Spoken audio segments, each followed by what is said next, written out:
종교개혁자 마틴 루터는 대학과 대학원에서 문학을 공부했습니다.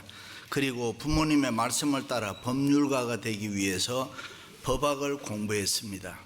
그런데 어느 날 공부를 마치고 친구와 함께 집으로 돌아오는데 폭우가 막 쏟아졌습니다. 갑자기 하늘이 캄캄해지더니 번개가 치고 벼락이 떨어졌습니다. 그리고 그 벼락에 함께 가던 친구가 맞아서 죽었습니다. 그러니 마틴 루터가 얼마나 놀랐겠습니까? 그 충격으로 하던 공부 중단하고 루터는 신부가 되기 위해서 수도원에 들어갔습니다. 루터는 깊이 인생의 허무함을 깨달으면서 좋은 신부가 되기 위해서 늘 기도하며 경건에 힘을 썼습니다. 그런데 아무리 애를 써도 마음속에 일어나는 시기, 질투, 분노, 욕심, 불신, 정욕 이런 것을 해결할 수가 없었습니다. 그래서 하루에도 몇 번씩 가슴을 찢으면서 나 나쁜 사람이야, 나쁜 놈이야, 나의 죄, 나의 허물을 어찌할꼬 탄식했습니다. 여러분이 잘 아시는 대로 로만 가톨릭에서는 죄를 지으면 그 죄를 용서받기 위해서 신부를 찾아가서 고해 성서라는 것을 하잖아요. 하루에도 몇 번씩 얼마나 자주 갔던지 나중에는 신부가 견디다 못해서 루터에게 너무 자주 오지 말라고, 죄를 좀 모아가지고 한꺼번에 오라고 그렇게 했습니다. 그러는 가운데 루터가 신부가 됐습니다. 공부를 많이 했기 때문에 비텐베르그 대학에서 교수를 했습니다. 그런데 이상합니다. 학생들에게 성경을 가르치기 위해서 성경을 공부하면 할수록 자기가 몸담고 있는 로만 가톨릭 교리가 잘못됐다는 것을 발견하게 됩니다. 어느 날 로마 교황청을 방문하게 됐습니다. 그 당시 모든 순례자들은 빌라도 계단이라고 하는 높은 계단을 무릎으로 기어 올라가면서 기도하는 일이 있었습니다. 루터도 그렇게 했습니다. 그런데 갑자기 루터의 마음속에 이렇게 하는 것이 과연 하나님을 기쁘시게 하는 일일까? 이렇게 하는 것이 성경적인가? 라고 고민을 하게 되고, 그런데 성령님께서 하나님의 말씀, 복음에는 하나님의 의가 나타나서 믿음에서 믿음에 이르게 하나니 기록된 바 오직 의인은 믿음으로 말미암아 살리라. 할렐루야. 그렇지, 성경은 믿음으로 의롭게 되고 믿음으로 산다고 했는데 내가 하는 이 일은 부질없는 쓸데없는 일이다. 그 자리에서 벌떡 일어나 독일로 돌아갔습니다. 그리고 마음으로 확신합니다. 율법 아니다, 믿음이다. 오직 믿음이다. 율법의 행위로 뭐가 되는 것이 아니고 오직 의인은 믿음으로 말미암아 살리라. 이것이 진리다. 그 확신을 가지고 학생들을 가르쳤습니다. 그 무렵 로마에는 베드로 성당을 짓고 있었습니다. 건축비가 모자랐습니다. 교황 레오 10세는 부족한 재정을 충당하기 위해서 소위 그 유명한 면죄부, 죄를 용서받는다는 속죄표를 팔았습니다. 면죄부를 사면 심지어 여러 개가 있는 영혼도 천국으로 옮겨진다는 것입니다. 루터는 그것을 보고 도저히 있을 수 없는 일이라고 생각을 했습니다. 자기가 가르치고 있는 대학 정문에다가 면죄부는 성경적이 아니다, 하나님 기뻐하시는 일이 아니다 라고 95계절로 조목조목 나누어서 항의를 했습니다. 95계절로 나누어져 있지만 크게는 세 가지입니다. 첫째가 오직 믿음이다 그래요. 인간은 면죄부로 죄 용서함 받을 수도 없고 면죄부로 구원받는 거 아니다. 예수 그리스도를 믿음으로 죄 용서함 받고 구원받을 수 있다. 믿으시면 아멘. 둘째는 오직 성경이다. 로만 가톨릭에는 성경이 최고의 권위가 아닙니다. 교회 전통이 더 권위가 있었습니다. 교황의 말 한마디로 신앙의 표준을 삼았습니다. 루터는 그것이 아니다. 성경만이 신앙과 행위의 유일한 표준이 된다는 것입니다. 믿습니까? 그래서 성경을 독일어로 번역하게 되는 것입니다. 그리고 세 번째가 오직 예수다. 하나님과 우리 사이에 교황이나 신부가 중간에 들어서면 안 된다는 진리입니다. 하나님과 우리 사이에는 오직 중보자 되시는 예수 그리스도 밖에는 없다고 항의를 했습니다. 이렇게 되자 이 루터의 사상에 동조하는 사람들이 여기저기서 많이 일어났습니다. 그리고 그 개혁운동은 정구라파를 점령하게 되고 퍼지게 되는 것입니다. 그렇게 해서 생겨난 것이 프로테스탄트, 우리가 믿는 개신교입니다. 할렐루야. 그렇습니다. 우리 인간들이 아무리 바르게 살아도 하나님께서는 그 의를 인정해 주지 않습니다. 하나님의 의와 사람의 의는 근본적으로 다르기 때문에 어느 날 예수님께서 세례 요한을 크게 칭찬해 주었습니다. 여자가 낳은 자 중에 세례 요한보다 더 큰 자가 없다라고 했습니다. 대단한 칭찬입니다. 사실이지 세례 요한 의로운 사람 아닙니까? 그는 철학과 목적, 믿음과 신앙이 아주 뚜렷한 사람입니다. 그는 육신적인 삶에 목표를 두지 아니하고 하늘의 소망을 두고 청빈하게 살았습니다. 높은 곳에 뜻을 두고 산 의로운 사람이었습니다. 그런데 얼마 뒤에 세례 요한을 칭찬한 예수님께서 이런 말씀을 또 합니다. 그러나 저 천국에 가면은 지극히 작은 자라도 세례 요한보다 크다라고 했습니다. 그렇습니다. 이 땅에서 보면은 세례 요한이 참으로 의로운 사람이나 그러나 하늘나라에 가면은 지극히 작은 자라고 하더라도 세례 요한보다가 크다는 것입니다. 도대체 이게 무슨 말씀입니까? 하나님의 의와 인간의 의는 근본적으로 다르다는 것입니다. 그렇다면 하나님의 의는 뭡니까? 믿음입니다. 오직 믿음입니다. 복음에는 하나님의 의가 나타나서 믿음으로 믿음에 이르게 하나니, 믿으시면 아멘. 처음 시작도 믿음이고 마지막도 믿음이라는 것입니다. 우리 인간들이 율법으로 이룰 수 없는 의, 우리가 인간들이 이룰 수 없는 성경의 의, 예수 그리스도를 믿음으로 인정받게 된다는 것입니다. 그래서 바울은 내가 가진 의는 율법에서 난 것이 아니요 오직 예수 그리스도를 믿는 믿음으로 말미암은 것이니라. 아브라함이 하나님을 믿음에 이것이 저에게 의로 여기신 바 되었느니라. 믿으시면 아멘.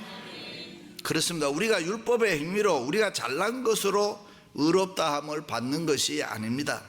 하나님을 믿는 그 믿음으로 말미암아 하나님께서 우리를 의롭다고 인정해 주시는데 그것이 복음에 나타난 하나님의 의인 것입니다. 믿으시면 아멘. 그것은 율법적 의가 아닙니다. 은혜적인 의입니다. 인간적인 의는 내가 누구에게 100데나리온을 빌려왔으면 100데나리온의 빚을 갚아야 하는 것이 바로 인간적인 의입니다. 그러나 하나님의 의는 100데나리온이 문제가 아니라 1만 달란트의 빚이라고 하더라도 몽땅 은혜로 탕감해 주는 것이 하나님의 의인 것입니다. 믿습니까? 그렇습니다. 우리는 나 자신이 추워라도 내가 다른 사람보다 낫다라고 생각하지 마시기를 바랍니다. 우리가 아무리 바르게 잘 살아보려고 해도 쉽게 넘어지는 것이 보통 인간들입니다. 그러므로 우리는 오직 믿음 붙잡고 살아가야 돼요. 오직 믿음으로 살아가야 될 줄로 믿습니다. 할렐루야. 인천 상륙 작전에 메가더 장군은 신앙의 사람이었습니다. 어떤 환경 가운데서 항상 그는 믿음으로 살았습니다. 6.25 전쟁 때 국군이 공산군에 밀려서 낙동강까지 후퇴한 적이 있습니다. 그래도 그는 비관적인 말을 절대로 하지 않고 믿음으로 살았기 때문에 하나님이 우리를 도와주시면 우리는 이길 수 있다라는 그런 믿음으로 살았습니다. 그리고 승리를 확신했습니다. 그렇습니다. 이 세상에서 가장 복된 사람이 누구입니까? 오직 믿음으로 사는 사람입니다. 반대로 불쌍한 사람은 믿음 없는 사람입니다. 어릴 때는 누구나 부모를 믿고 살아야 합니다. 그래서 어머니가 좋다고 하면 좋은 것이고 어머니가 나쁘다고 하면 나쁜 것입니다. 아버지가 맞다고 하면 맞는 것이고 아버지가 틀리다고 하면 틀린 것입니다. 그런데 꼭 반대로 생각하는 아이들이 있습니다. 불쌍하죠. 그렇습니다. 부모의 말을 온전히 액면 그대로 믿을 수 있는 아이가 복된 아이고 정상적인 아이인 것입니다. 그렇습니다. 우리가 믿는다는 것이 얼마나 중요합니까? 믿음이 우리의 삶을 디자인하고 우리의 삶을 만들어가는 것입니다. 때로는 믿음이 지혜를 주고 용기를 주고 때로는 사랑을 하게 합니다. 그렇습니다. 우리의 삶의 원동력이 뭐냐? 믿음입니다. 믿으시면 아멘. 하나님으로부터 온 믿음이 없이는 아무것도 성립되지 않습니다. 믿음이 없이는 아무것도 우리가 이룰 수 있는 것이 없습니다. 머피의 법칙이 그렇지 않습니까? 안 된다, 잘못된다, 깨진다, 실패한다, 뭐 그런 부정적인 생각과 말을 하면은 반드시 그렇게 된다는 것입니다. 그러므로 우리의 생활에서 가장 중요한 게 뭐냐? 믿음입니다. 그런데 이 믿음에는 두 가지가 있습니다. 하나는 율법적인 믿음이 있고 하나는 은혜적인 믿음이 있습니다. 여기 율법적인 믿음이란 하나님의 공의, 심판, 하나님의 말씀을 믿는 겁니다. 액면 그대로 성경 말씀을 믿는 것입니다. 심는 대로 거둔다는 인과보응의 법칙을 믿는 것입니다. 혹내가 남의 마음을 아프게 했으면 나도 마음이 아파야 되는 것입니다. 내가 남을 속였으면 내가 속임을 당해야 되는 것이 당연한 것입니다. 내가 불효했으면 내 자녀도 나에게 불효를 하는 것이 마땅하다, 그렇게 생각하는 믿음입니다. 또 하나는 은혜적인 믿음입니다. 하나님의 사랑과 은혜를 믿는 것입니다. 우리가 예수 믿고 오늘 이 자리에 예배할 수 있는 것은 예수 그리스도의 십자가의 사랑, 십자가의 은혜인 것입니다. 오늘 내가 사는 것은 하나님의 긍휼입니다. 하나님의 자비입니다. 하나님의 은혜입니다. 율법적인 믿음으로 보면은 안 되지만은 우리는 하나님의 은혜를 믿는 것입니다. 나의 나 된 것은 다 하나님의 은혜라. 할렐루야. 그렇습니다. 우리가 얼마나 많이 결심합니까? 우리는 우리를 못 믿어도 하나님은 우리가 믿습니다. 우리의 마음, 우리의 결심은 우리가 못 믿을 때가 있습니다. 그러나 하나님의 사랑, 하나님의 약속만은 우리가 분명하게 믿는 것입니다. 그러므로 우리는 과거, 현재, 미래를 어떤 환경과 처지에 있어도 상관없이 오직 믿음으로 살아가는 사람들이 되어야 할 줄로 믿습니다. 할렐루야. 하박국 선지자는 세상의 부조리 때문에 고민과 갈등이 많았습니다. 그가 살았을 때에 중요한 사건이 하나 일어나는데 성군이었던 요시야 왕이 죽게 되는 것입니다. 요시야 왕은 종교개혁을 비롯해서 하나님을 잘 섬겼습니다. 하나님이 복을 주셔서 요시야 왕이 통치하는 동안에 나라는 흥왕하고 백성들은 평안하고 희망과 꿈이 있는 축복의 나라였습니다. 그런데 이 요시야 왕이 죽고 나니까 정치가 부패하고 경제가 파탄나고 도덕이 문란해졌습니다. 그것을 바라보면서 하박국이 하나님, 이것은 하나님의 백성다운 하나님의 나라, 하나님의 백성다운 삶이 아니지 않습니까? 악한 사람은 망해야 되지 않습니까? 또 하나 더 있어요. 이해 못하는 게 또 있어요. 느부갓네살 왕같이 악해서 온 세계를 침략하고 예루살렘을 쳐내려 오는데 그때 이스라엘 지도자들은 하나님하고 하나님을 찾아야 되는데 애굽에 뇌물을 갖다 주었습니다. 뿐만 아니라 뭐예요? 망명 가는 사람, 애굽으로 자기만 살겠다고 도망을 가는 사람이 있어요. 이런 이스라엘의 모습을 보면서 느부갓네살 왕은 교만할 대로 교만해져서 야 이스라엘아, 애굽을 의지하는 것은 썩은 막대기 의지하는 것 같다. 도대체 너희들이 믿는 하나님이 누군데 내 손에서 너희들을 건질 수 있겠느냐, 뭐 큰 소리를 쳤습니다. 이것을 보면서 하박국 선지자가 하나님께 묻는 것입니다. 하나님, 저 죄 많은 예루살렘은 어떻게 할 것입니까? 저 악한 바벨로니아 느부갓네살 왕은 도대체 어떻게 해야 됩니까? 하나님을 못 오가는데 그냥 하나님은 두고만 보고 계실 겁니까? 그리고 성루에 올라가서 기다리고 있는데 그때 하나님께서 대답합니다. 너는 이렇게 살아라. 너는 이렇게 살아라. 두 가지입니다. 하나는 먼저 하나님의 뜻을 찾으면서 살아라. 여호와께서 내게 대답하여 이르시되 너는 이 묵시를 기록하여 판에 명백히 새기되 달려가면서도 읽을 수 있게 하라. 세상 살 때 힘든 때일수록 하나님의 뜻을 분명하게 찾아보라는 것입니다. 보통 우리가 책을 읽을 때는 앉아서 읽습니다. 걸어가면서 읽어도 어질어질하고 잘 못 읽습니다. 읽기가 힘드는데 달려가면서 읽게 하라. 무슨 뜻입니까? 너희가 어떤 형편에 있든지 지금 내 상황이 어떠하든지 이 하나님의 말씀, 하나님의 뜻을 분명하게 찾아서 알고 살아라. 그리고 그것을 증거해라 하는 것입니다. 그렇습니다. 예수 믿는 우리는 언제 어디에서나 형편과 처지를 항상 초월해야 됩니다. 하나님의 뜻, 하나님의 말씀을 분명하게 깨닫고 찾아야 되는 것입니다. 그리고 깨닫고 찾은 하나님의 뜻과 하나님의 말씀을 정확하게 증거해야 돼요. 하나님의 뜻을 바로 깨닫지 못하고 이래도 좋고 저래도 좋고 그거 아닙니다. 예수 그리스도의 말씀 복음은 길이요 진리요 생명이기 때문에 정확한 답이 있는 것입니다. 할렐루야. 예수 믿으면 천국 갑니다. 예수 안 믿으면 지옥 갑니다. 거기에 무슨 적당한 타협이 있습니까? 없습니다. 하나님의 뜻 복음은 언제나 단순합니다. 타협하면 할수록 혼란스러워지는 거예요. 하나님과 세상을 같이 섞어 놓으면 이것도 아니고 저것도 아니고. 그래서 달려가면서 읽을 수 있게 하라. 왜 그렇게 했습니까? 그 시대가 위기였기 때문에, 불안하고 어렵고 힘든 일이 많은 시대였기 때문에. 평안한 시대라면 뭐 뛸 필요가 없죠. 그러나 전쟁이 일어나고 쓰나미가 몰려오고 토네이도가 일어나고 이러면은 위기가 찾아오면 여유 있게 걸어가지를 못하잖아요. 뛰어야 되는 거지. 그런데 이렇게 생사를 가늠하는 위기를 맞았을 때는 우리는 하나님의 말씀을 읽고 깨닫고 하나님의 뜻을 찾아야 할 줄로 믿습니다. 시간에 쫓기고 생활에 쫓기고 성도는 그럴 때일수록 하나님의 말씀을 가까이 해야 되고 하나님의 뜻을 찾아야 되는 것이고 하나님을 기쁘시게 하는 삶을 살아야 될 줄로 믿습니다. 할렐루야.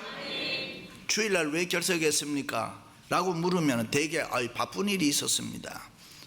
여러분, 바쁜 일이 있고 바쁜 때일수록 교회 나와야 되고 예배 드려야 되고 말씀 들어야 하는 줄로 믿습니다.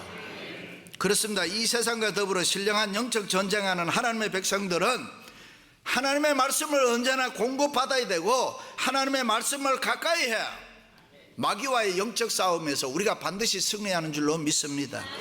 할렐루야. 일찍이 하나님의 아들 예수님도 이 땅에 오셔서 마귀의 시험을 받을 때에 하나님의 말씀으로 물리치지 않았습니까? 그러므로 우리도 예수님처럼 하나님의 말씀을 가까이 해야 합니다. 하나님의 말씀을 듣고 언제나 하나님의 뜻을, 주의 뜻을 찾아야 됩니다. 우리가 하나님의 말씀을 들을 때 우리에게 힘과 능력이 생겨나는 것입니다. 말씀을 들을 때 자기가 부정되는 것입니다. 하나님의 말씀을 가까이 하지 않으면, 하나님의 말씀을 읽고 듣지 않으면 하나님의 뜻을 모릅니다. 찾을 수가 없습니다. 시험이 있고 환난이 만나면 바람에 나는 겨와 같이 흔들리게 되어 있습니다. 그렇습니다. 아무리 건강한 사람이라고 하더라도 밥 안 먹고 며칠만 굶어봐요. 마찬가지입니다. 성도가 하나님의 말씀을 먹지 않으면 영적 빈곤 상태가 찾아오는 것이고, 성도가 하나님의 말씀을 먹지 않으면 마귀가, 사단이 밀가부르듯이 한다. 이렇게도 까불고 저렇게도 까불고 이렇게도 치고 저렇게도 치고 그러면 넘어간다는 거예요. 그러나 말씀이 충만한 사람, 하나님의 뜻이 분명한 사람, 모든 것 다 좌우로 치우치지 않습니다. 사람을 초월합니다. 세상을 초월합니다. 하나님의 거룩한 뜻을 찾아서 복되게 살아가는 줄로 믿습니다. 할렐루야. 또 하나는 비록 더딜지라도 기다리라는 것입니다. 이 묵시는 정한 때가 있나니 비록 더딜지라도 기다리라. 지체하지 않고 반드시 응하리라.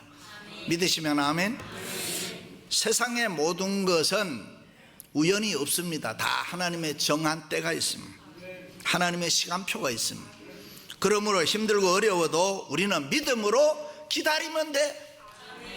우리 안에 우리 인생에 중요한 문제들 있죠. 가정 문제, 자녀 문제, 건강 문제, 사업 문제, 직장 문제, 신분 문제. 사람의 생각으로는 그때가 더딜지라도 하나님의 시간표, 하나님의 때가 있음. 믿으시면 아멘.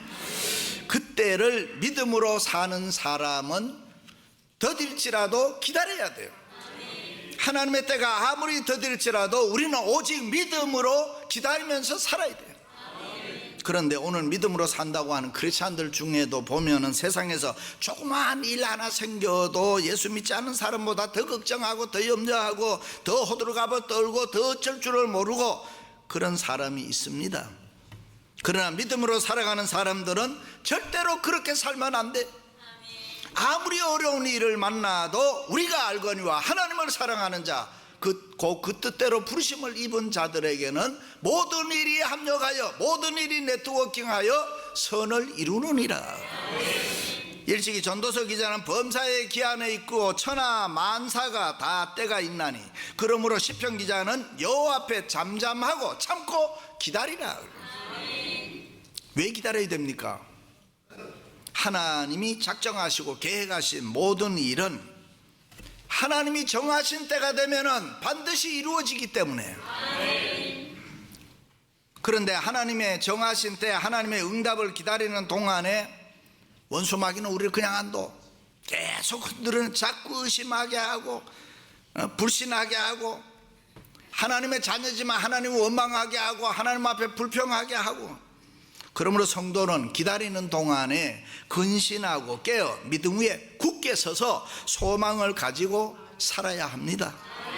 지금 당장 무슨 응답이 없다고 해도 의심하지 말고 믿음 가지고 말씀 위에 굳게 서서 기다려야 됩니다. 특별히 힘들고 어려운 때일수록 고난과 고통과 아픔과 눈물이 있을 때일수록 소망 가지고 하나님 바라보며 믿음으로 살아야 할 줄로 믿습니다. 할렐루야. 일찍이 의인 욥이 고백했던 것처럼 내가 가는 길을 그가 아시나니 그가 나를 단련하신 후에 내가 순금같이 나오리라.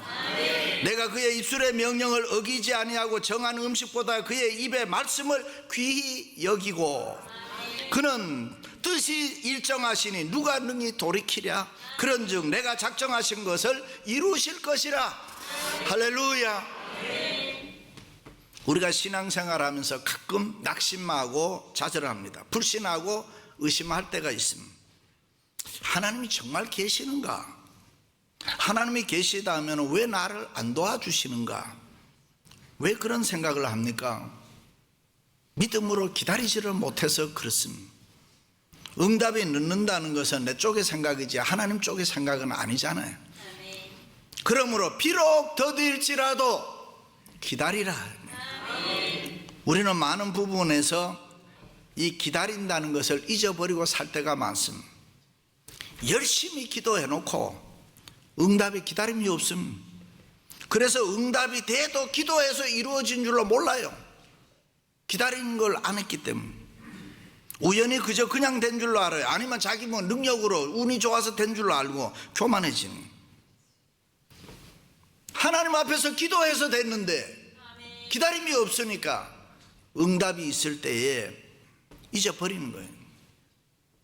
기다림은 우리의 믿음이요 순종이요 우리의 힘이요 능력이요 소망이요 응답입니다. 할렐루야. 말씀 위에 굳게 서서 불신의 의심을 물리치시기를 축원합니다. 그렇습니다. 때로는 사람의 생각으로는 더딜지 몰라도 하나님은 때가 있습니다. 그러므로 우리는 서두를 필요 없어요. 속상해할 필요도 없어요. 두려워할 필요도 없어요. 내 인생의 문제, 사업 문제, 자녀 문제, 가정 문제 다 하나님의 때가 있는 줄로 믿습니다. 할렐루야. 우리가 믿음으로 기다리면 반드시 축복의 시간이 우리에게 찾아올 줄로 믿습니다. 그렇습니다. 믿음으로 사는 사람 원망하지 않습니다. 불평하지 않습니다. 낙심하지 않습니다. 믿음으로 사는 사람 기도합니다. 찬송합니다. 전도합니다. 그래서 믿음으로 사는 사람에게는 불가능이 없습니다. 무엇이든지 된다고 합니다. 무엇이든지 좋다고 합니다. 할렐루야. 사랑하는 성도 여러분, 믿음으로 하나님의 뜻을 찾으며 비록 더딜지라도 기다리는 신앙으로 승리하시기를 주님의 이름으로 축원합니다.